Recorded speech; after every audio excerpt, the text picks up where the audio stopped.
Hi everyone, welcome back to Gina's Food Court, where I make cooking so hilariously easy even an engineer could do it.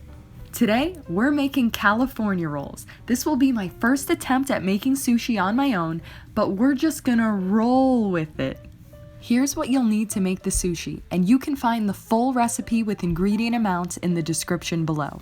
Let's start by preparing our sushi rice. You might be asking yourself, so what's the difference between sushi rice and regular rice? And that is a good question. So you're going to want to add 2 cups of rice to 2 cups of water in a medium-sized pot. Put the pot over medium heat until the water starts to boil on the outer edges. Then cover the pot, switch the heat to low, and let the rice cook for 10 minutes. Resist the urge to check on the rice because removing the lid will allow the steam to escape and the rice won't cook properly.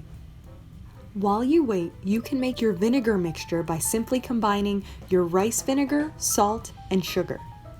Once the time is up, spread the rice out onto a shallow pan and drizzle your vinegar mixture on top.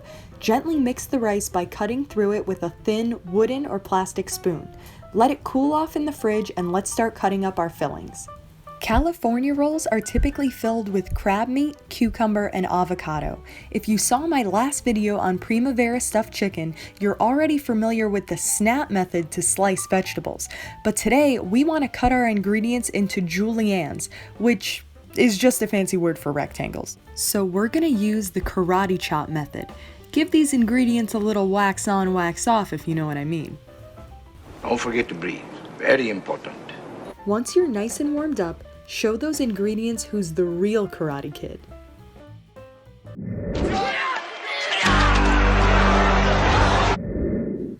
Execution, flawless. Hopefully by now your rice is cooled and we can start assembling our sushi. Lay your nori sheet down on a flat surface and add a thin layer of rice on top, making sure to get up against the edges. Leave a strip of the nori uncovered along the bottom. This will help us roll it later. Now sprinkle some sesame seeds on top of the rice and lay your crab, cucumber, and avocado in a line about an inch from the top of the sheet.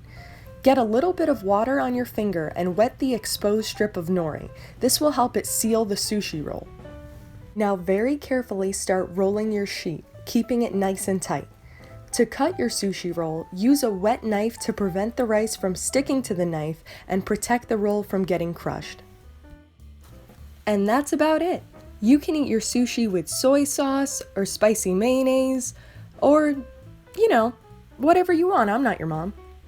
Thank you all so much for watching this week's episode of Gina's Food Court.